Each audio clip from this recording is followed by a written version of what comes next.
아멘. 네, 미켈란젤로라는 사람이 있는데 이 사람은 르네상스를 대표하는 거장 중 한 명입니다. 그가 조각한 피에타라는 그 조각상이 굉장히 유명한데 그 밖에도 이 사람이 조각한 조각상들이 여러 박물관에 전시되어 있어요. 보신 분들이 있는지 모르겠지만은 사실 저는 한 번도 본 적이 없습니다. 그렇지만은 어쨌든 그 조각상을 박물관에 전시해 놓은 이유는 뭐예요? 사람들에게 영감을 주죠. 굉장히 매력적이고 감동적이단 말이에요. 마치 살아있는 것처럼. 그런데 살아있지 않죠. 사실은 살아있는 것처럼 보일지라도 죽은 거예요. 그 조각상이 하나님께 어떤 의미가 있을까? 예를 들어서 사람들은 사람의 생명보다 더 귀하게 여길 수도 있어요. 굉장히 비싼 가치를 가지고 있기 때문에. 그런데 만약에 하나님께 그 조각상이 어떤 의미가 있을까? 제가 볼 때는 가치가 없어요. 어린 한 영혼보다도 훨씬 더 가치가 없어요. 하나님은 생명을 귀하게 여기십니다. 조각상이 아무리 살아있는 것처럼 보여도 죽은 것이죠. 생명이 없기 때문에, 생명력이 없기 때문에 하나님께는 어떤 가치도 없는 거죠. 마찬가지입니다, 여러분. 여러분들의 신앙생활, 그리고 또 여러분들의 신앙이 생명이 없고 화석처럼 그냥 굳어져 버려 있다면, 예배도 하고 기도도 하고 헌금도 드리지만은 거기에 생명이 없다면, 생명력이 없다면, 그냥 화석처럼 굳어버린 그런 형식만 남아 있다면은 그것이 하나님께 어떤 의미가 있겠습니까? 하나님이 받으실 만한 그런 예배가 되겠느냐 하는 거예요. 그렇지 않다는 겁니다. 그래서 바울은 본문을 통해서 이 조각상같이 화석화되어 굳어버린 그런 신앙을 우리가 배격하기를 바라고, 정말 생명력이 있는 그런 하나님이 기뻐하시는 그런 신앙으로 나아오기를 촉구하고 있는 것이죠. 그런 의미에서 이 바울은 내가 아직 완전히 이루지 못했다 하는 사실을 강조해요. 붙잡지도 못했고 이루지도 못했고 성취하지 못했다 하는 거예요. 그럼 바울 정도 되면은 완숙이라고 할 수가 있습니다. 우리가 볼 때는요. 이 근접하기 어려운 정도의 사람이죠. 바울은 대단한 사람이에요. 여러분, 주를 위해서 옥에 몇 번을 갇히고, 그리고 우리가 그 고신의 선배이신 한상동 목사님 이런 분들 일제시대에 저항하면서 옥에 갇히고 이런 분들만 봐도 참 대단하다 그런 생각을 하는데, 주기철 목사님, 이 바울은요 옥에 몇 번을 갇히고 유럽까지, 그 당시에, 지금은 유럽 비행기 배 타고 빠르게 가지만은 그 당시에는 걸어서 유럽까지 배 타고 가가지고 교회를 확장하고 복음을 전하고 사람들의 죽은 자를 일으키고 병든 자를 고치고 위대한 그런 사도입니다. 그리고 그가 전한 계시를 보십시오. 성경을 몇 권이나 썼습니까? 우리가 볼 때는 완숙이에요. 그런데 그는 내가 완전히 도달하지는 못했다, 부족하다고 말을 하는 거예요. 왜 그러냐면요, 그 말이 너무나도 분명한 사실이기 때문에 그렇습니다. 그러니까 우리가 이미 영생을 얻었어요. 여러분들 하나님 나라를 소유했습니다. 하나님 나라 백성이고 하나님 자녀입니다. 그러나 여러분의 신앙이 어느 정도에 이르렀든지 어느 지점에 여러분들이 서 있든지 간에 아직 우리는 하나님 나라에 들어가지 못했어요. 그리스도 예수께서 다시 오실 때, 완전한 그의 나라가 올 때 우리가 그의 나라에 들어가게 되고, 결국에는 그때 가서야 모든 일들을 마칠 수가 있는 겁니다. 그래서 여러분, 우리가 천국에 아직 못 갔고, 물론 하나님의 나라를 받았고 영생을 얻었고 예수 그리스도가 우리 안에 계시지만은 아직 하나님의 나라가 우리 가운데 오지 않았기 때문에 이러한 천국의 현재성과 미래성, 좀 장래성이라고도 하는데, 이것을 우리가 동시에 가지고 있는 거예요. 그래서 이 사이에 긴장이 생기죠. 사실은 이미 얻었는데 아직 들어가야 할 그 나라가 있기 때문에 그 완전함을 향하여서 계속해서 나아가야 되는 그런 긴장이 우리 가운데 발생하는 겁니다. 그런데 어떤 사람들은 아직 들어가야 되는데 꼬린 지점이 남았는데, 우리가 마라톤을 한다고 치면요, 이 줄을 지나가야 되잖아요. 근데 아직 남았는데 마치 다 끝낸 것처럼, 다 이룬 것처럼, 더 이상은 도달할 지점이 없는 것처럼 그렇게 신앙생활을 하는 거예요. 그래서 바울이 나도 아직 붙잡지 못했다, 여전히 완전함에 이르지 못했다, 그 얘기를 하는 거예요. 바울이 그랬다고 한다면 여러분, 우리는 어떻습니까? 그러면 바울이 왜 이런 말씀을 하냐면요, 이 바울이 이러한 천국의 이중성을 강조하고 있는 이유는, 그때 당시에 율법주의자들이 많았죠. 할례를 받아야 된다, 뭐 행위를 지켜야 된다, 그래서 의에 이를 수 있다, 이런 율법주의자들이 많았는데, 그 반대로 반율법주의자들, 그러니까 율법주의를 반대하는 사람들이 등장하기 시작했는데, 이런 사람들 중에 이제 예수 그리스도의 은혜를 강조한 나머지 예수님께서 모든 것을 다 이루셨기 때문에 우리는 더 이상 할 게 없다라고 주장하는, 그리고 완전주의라고 하는데, 그런 사람들이 교회에 등장하기 시작한 거예요. 그러니까 예수님이 모든 공로를 통해서 우리를 구원하셨기 때문에 우리는 이제 더 이상 할 일이 없다라고 주장하는 사람들이 생겨난 거죠. 마치 고3 이 수능을 막 끝낸 아이들처럼, 더 이상은 할 게 없는 것처럼, 아직도 앞으로 인생이 창창하고 해야 될 일들이 많음에도 불구하고 이제 모든 걸 끝낸 것처럼 생각하는 거죠. 요즘도 하이퍼 칼빈주의자들이나 이런 사람들은 그런 완전주의를 주장합니다. 이들의 문제점이 뭐냐면요, 이 정체성과 포지션을 오해하는 거예요. 정체성과 포지션. 그러니까 우리의 정체성으로 보면요, 우리는 하나님 나라의 자녀가 됐어요. 영생을 얻었어요. 그리스도와 연합했습니다. 성령을 받았어요. 그러나 위치상으로 볼 때, 포지션으로 보자면은 아직 들어가야 될 위치에 놓여 있는 거죠. 하나님께서 우리가 그분께로 달려 나아갈 수 있도록, 그분께 우리의 마음을 다하도록, 헌신하도록, 전력하도록 우리를 들어가야 할 그 자리에 놓아주신 거예요. 그래서 이미 우리가 영생을 받았고 하나님의 자녀가 되었지만 여전히 우리는 앞으로 나아가야 돼요. 달려가야 돼요. 영생을 향하여서, 하나님 나라를 향하여서, 그리스도를 향하여서 달려가야 되는 것이죠. 여러분, 예수님께서 볼지어다 내가 문 밖에 서서 두드린다 말씀하시잖아요. 문 밖에 서서 두드린다. 이게 불신자들에게 하는 얘기가 아닙니다. 신자들에게 하는 말이에요. 그러면 여러분, 우리가 예수를 믿었기 때문에 예수 그리스도가 우리 안에 계신데, 우리 마음에 들어와 계신데, 우리와 연합하였는데 성령으로, 예수님께서 왜 문을 열어라, 내가 문 밖에 있다라고 말씀하시겠어요? 이미 우리가 예수 그리스도를 받았고 아들을 믿었지만 위치상으로 우리가 자주 이 땅에서는 이 생을 살아갈 동안에는 그리스도를 문 밖에 두기 때문에, 위치적으로 우리가 문을 열고 그리스도를 계속 모셔드리는 그런 삶을 살아야 되는 거예요.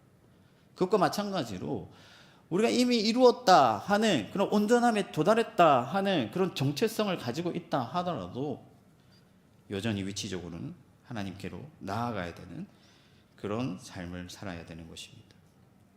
결론적으로 모든 살아있는 믿음의 사람들이 이 천국의 현재성과 미래성 사이에서 긴장을 유지해야 돼요. 그래서 여러분, 갈망이 있어야 돼요. 그리스도를 향한 그리움이 있어야 됩니다. 부르짖음이 있어야 돼요. 예씀이 있어야 돼요. 주님을 찾고 또 찾아야 돼요. 그런데 어떤 그리스도인들은 마치 모든 것을 다 이룬 것처럼 그런 느슨한 상태로 신앙생활을 하는 거예요. 종착지가 바로 눈앞인데도 불구하고 달리기를 멈추고 서서 더 이상은 할 게 없는 사람처럼 그렇게 신앙생활을 하는 거죠. 물론 교회로 나옵니다, 여러분. 예배도 드립니다. 기도에도 참여해요, 심지어. 그리고 헌금도 합니다. 물론 그런 것도 안 하는 사람들도 부지기수지만은, 그러나 여러분, 예배도 하고 기도도 하고 헌금도 하지만은 그 모든 것들이 화석화되어 있다는 거예요. 굳어버렸다는 거예요. 형식이 되었다는 거예요. 그 안에서 다름질이 일어나지 않고 있다는 겁니다. 헌금을 드리는데 습관적으로 드린다는 거예요. 기쁨이 없어요. 감사가 없어요. 제사가 안 되는 거예요.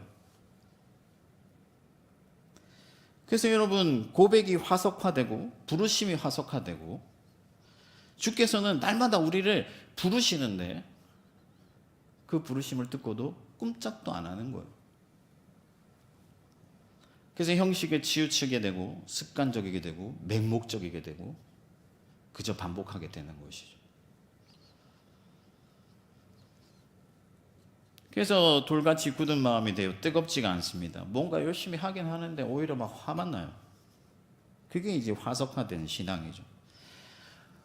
매 순간 새로워야 되고 그리스도를 날마다 순간마다 만나고, 그래서 그리스도와의 어떤 뜨거운 접촉이 일어나야 되는데, 예수의 십자가 앞에서의 어떤 갈망과 눈물이 있어야 되는데, 어느 순간에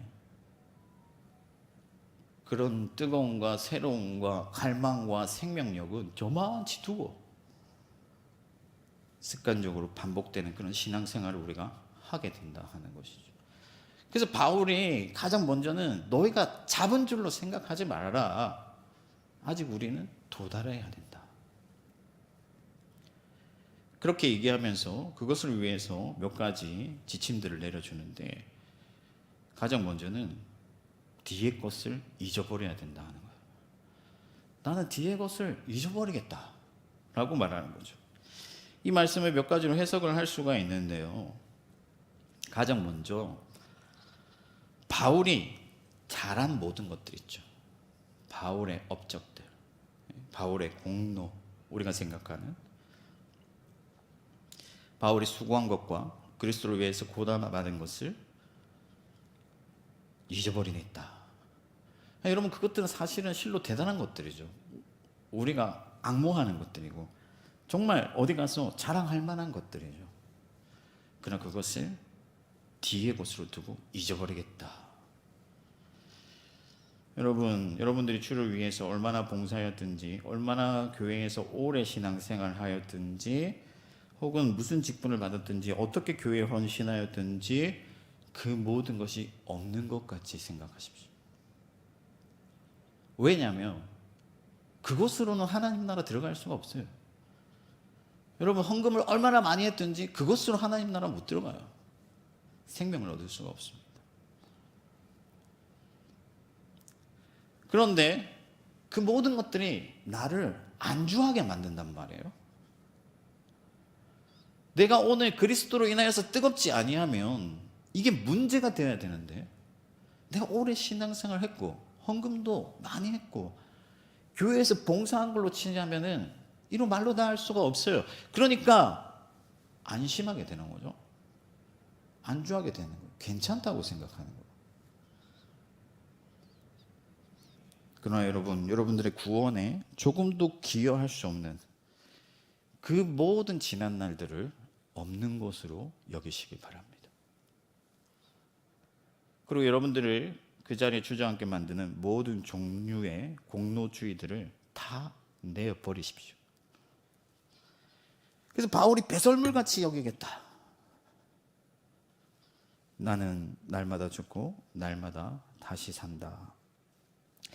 그러니까 여러분, 모든 순간에 그리스도를 의지하면서 생명이 나오는 거예요. 이것을 믿으시기 바랍니다.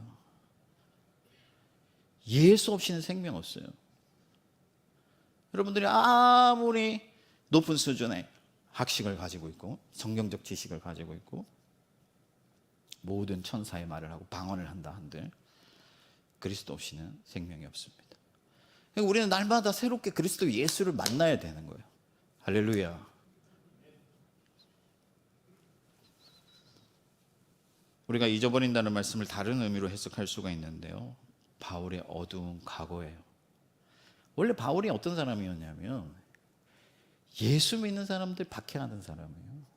자기 의에 취해가지고 하나님을 열심히 섬긴다고 했지만 사실은 자기 의에 취해서 율법에 매여서 예수 믿는 사람들을 박해했습니다. 그러니까 그가 그리스도께 붙잡혔다. 내가 그리스도께 붙잡혀서 이제 나도 그리스도를 붙잡기 위해서 달려간다고 했는데, 그리스도께 사로잡혔다라는 게 뭐냐면은 다메섹으로 이게 예수 믿는 사람들을 잡으러 가다가 예수님을 만나잖아요. 긴급하게, 급격하게 그리스도께 사로잡히게 된 것이죠. 그래서 그 모든 바울이 향해 달려가던 그것은 이제 뒤의 것이 된 거예요. 예수께 사로잡혔기 때문에 방향을 턴한 것이죠. 더 이상 내가 갈망하던 것들, 내가 쫓던 것들, 내가 자랑하던 것들, 내가 옳다고 여겼던 모든 것들이 다 뒤의 것이 되어버리고, 이제는 오직 그리스도의 영광과 그리스도의 나라와 그리스도의 의와 그리스도의 위대한 사명만이 내 앞에 있어서 그것을 쫓기 위해서 나는 전력하는 거예요. 그래서 여러분, 그리스도께 붙잡히고 옛 것을 잊어버린다는 것은 전적으로 턴하는 거예요. 내가 사랑하던 것들, 내가 옳다고 여기던 것들, 내가 자랑하던 것들 다 뒤로 던지고 오직 그리스도를 향하여서 앞을 보고 나아가는 거예요. 그래서 예수님께서 쟁기를 손에 들고 뒤를 돌아보는 것이 합당치 않다. 여러분, 이제 우리는 그리스도께 사로잡힌 자들이 되었는 줄 믿습니다. 저와 여러분들이 예수의 것이고 예수의 소유고 예수의 종들입니다. 그러므로 이제 앞을 보고 나아가야 되는데, 바울이 그냥 뒤의 것을 잊어버리고 앞으로 보라고만 하지 않고 달려간다, 달려가라고 명령을 하고 있습니다. 어떤 목사님은 이 달려가라는 말을 더 많이 충성해야 된다, 힘써야 된다, 모든 것을 바쳐야 된다, 뭐 이런 의미로 해석을 하더라고요. 누구라고 말씀드리기는 그렇지만 유명한 목사님 설교에서 그런 얘기를 하세요. 그러면서 청년들한테 하는 설교인데, 나중에 나이 들어가지고 할 수 없을 때 이렇게 예수님께 제사를 드리면 그건 꽃향기가 아니라 이제 할미꽃향기다 뭐 이러면서 젊을 때 충성을 다해라 뭐 이러시더라고요. 아닙니다, 여러분. 여러분, 할미꽃 아니고 하나님이 보실 때는 언제나 아름다운 꽃이에요. 어린아이든지 할머니든지. 그럼 뭐냐? 여러분, 마라톤을 할 때는 전력 질주할 수 없어요. 그러면 숨이 차서 견딜 수 없습니다. 사실은 하나님을 믿는다는 거는요, 오랜 싸움이에요. 바짝 힘을 쏟고 끝나는 게 아니에요. 물론 우리가 최선을 다해야 돼요. 바울의 삶을 보면 그는 정말이지 쥐어 짜듯이 자기의 모든 힘을 다했어요. 그러나 예수님께서 우리에게 채찍을 휘두르는 분이 아니시잖아요. 달려가라는 말은 무리하라는 말이 아닙니다. 그럼 무엇을 말하는 것이냐? 이 살아있는 걸 말하는 거죠. 역동성을 말하는 거예요. 활력을 의미하는 거죠. 여러분들 모든 신앙생활에 그리스도의 활력이 더해지기를 축복합니다. 여러분, 연애를 하는데요, 타성에 젖으면요 형식적이 돼요. 그냥 때 맞춰 만나고 차 마시고 서로 핸드폰 보다가 뭐 영화 한 편 보고 헤어지는 거죠. 그건 달려가는 연애가 아니에요. 그리스도께서 원하시는 그런 교제가 아닙니다. 제가 언제 퇴근을 하는데요, 집사람이 너무 보고 싶은 거예요. 이런 말 하면 또 남편들이 막 노려보고 막 또 좀 싫은 말 듣게 되는데 어쨌든 퇴근을 하는데 아내가 너무 보고 싶은 거예요. 근데 걸어가면 3분이거든요. 제가 30초 만에 막 뛰어가가지고 아내를 보러 갔는데 너무 보고 싶은 거죠. 마음이 차오르니까. 그게 달려가는 연애잖아요. 그리스도를 섬길 때도 우리가 그냥 형식적으로 굴러가는 게 아니라 정말 하나님을 향한 뜨거운 마음으로, 갈망으로 힘 있는 사랑을 하라는 것이죠. 그것이 바로 그리스도를 향하여 달려가는 거예요. 그렇게 달려가다 보면 마지막 주님께서 다시 오시는 그날에 우리 앞에 주께서 서 계시고 우리를 안아주시고 착하고 충성된 종아, 네가 참 잘했다 격려해 주실 줄 믿습니다. 달려가라는 또 다른 의미는요, 계속하는 거예요. 계속이라는 거. 운동하는 거는요, 멈추면 안 되잖아요. 운동이라는 것 자체가 저항을 견디는 거죠. 예전에 제가 디모데 대학부, 예전이 아니고 지금도 하고 있지만 디모데 대학부에서 러닝 동아리, 그러니까 조깅 동아리가 있어가지고 제 딴에는 제가 대학부 사역자니까 같이 어울리겠다고 나갔어요. 무모한 도전이었죠. 애들이 뛰는데 도저히 따라갈 수 없어요.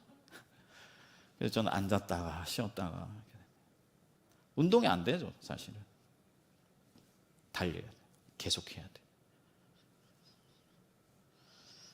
여러분, 신앙생활을 하다 보면요, 여러분들 스스로 느낄 거예요. 나는 달리고 있는가, 아니면 멈추어 서 있는가. 교회 나왔다고 여러분 계속해서 달려가고 있는 것이 아닙니다. 여러분들의 신앙이 정말 keep going 하고 있는가, 계속 하나님을 앞에서 운동하는 신앙인가, 역사하는 신앙인가, 아니면 멈추어 서 있는 신앙인가. 우리가 오늘 사랑으로서 역사하는 믿음인데요, 여기서 역사한다는 거는요, 운동한다는 거예요. 그게 진짜 믿음이라는 거예요. 예수님께서는 처음 사랑을 회복하라 하셨습니다. 어디에서 떨어졌는가를 생각하고 다시 그 사랑으로 나와서 계속하는 거예요. 그러면 여러분, 우리가 이 신앙생활을 계속하려면요, 멈추지 않으려면 어떻게 해야 되냐면요, 날마다 주님을 새롭게 만나야 돼요. 처음처럼 순수한 마음으로. 그래서 여러분, 이런 기도의 새벽 제단 이런 것들이 중요한 거예요. 여러분, 새벽 제단 많이 나온다고 마일리지가 쌓이는 게 아니에요. 그거 나 이게 도장 다 찍었으니까. 제가 어릴 때 그 여름 성경학교 때는요, 여름 성경학교 새벽 기도가 있었어요. 심지어 굉장하죠. 지금 같으면 말도 안 되는 일인데, 그 제가 일어나서 나갔어요. 도장 받으려고. 근데 여러분, 새벽 기도 이 도장 받은 거 가지고 여러분 천국 갈 수 없어요. 아무리 도장 많이 찍어도 소용없습니다. 주님을 만나야 돼요. 새롭게 만나야 돼요. 거기서 힘이 생기는 거예요. 아멘이십니까? 네. 그리스도를 만나면서 힘이 생겨야 계속 운동할 수 있는 거예요. 제가 왜 대학생들 못 쫓아갑니까? 힘이 없어서 이제 못 쫓아가는 거죠.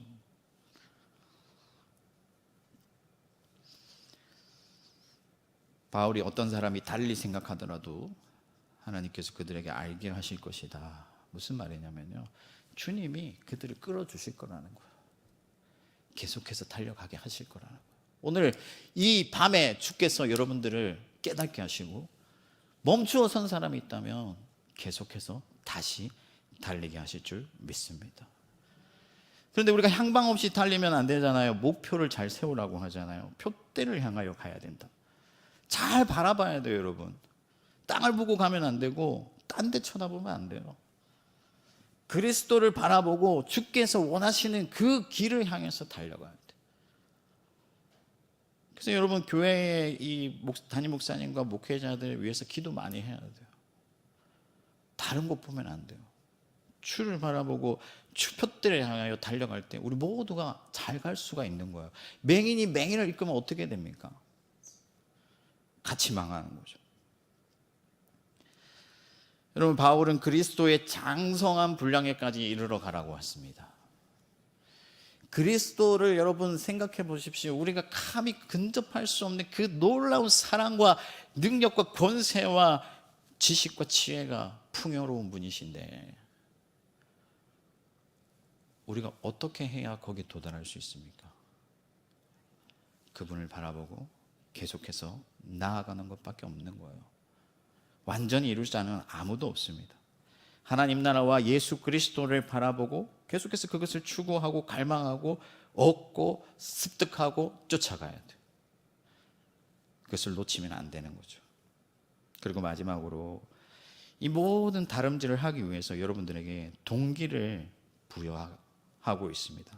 바울이 나는 부르심의 상을 위하여 달려간다. 부르심의 상을 위하여. 여러분들 각자 하나님께서 부르셨습니다. 아멘이십니까?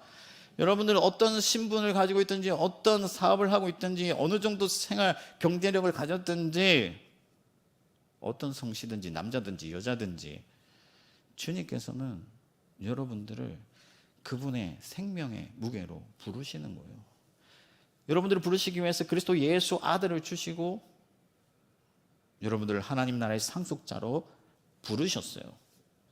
그리고 그냥 부르신 게 아니라 주께서는 더 얻게 하시려고, 더 풍성하게 하시려고 여러분들을 부르셨는 줄 믿습니다.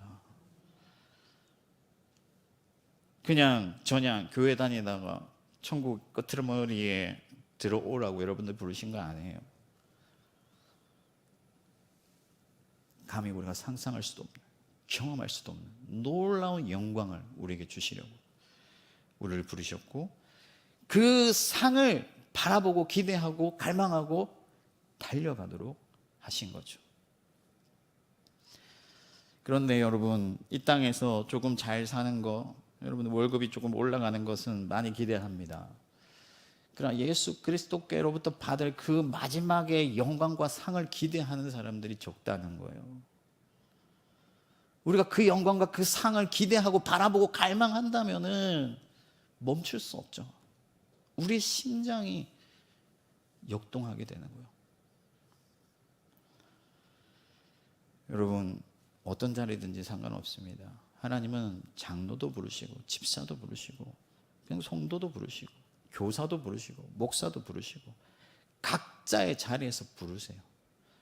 다만 중요한 것은 우리가 부르심의 상을 향하여 충성하고 달려간다면, 그래서 투쟁한다면, 주님께 예쓰고 몸부림친다면 마지막 그때에 하나님이 예비하신 모든 상급을 반드시 우리에게 주신다. 물 한 그릇 떠준 것도 결탄코 상을 잃지 아니하겠다고 약속하신 예수 그리스도께서 여러분들에게 모든 것으로 채워주실 줄 믿습니다.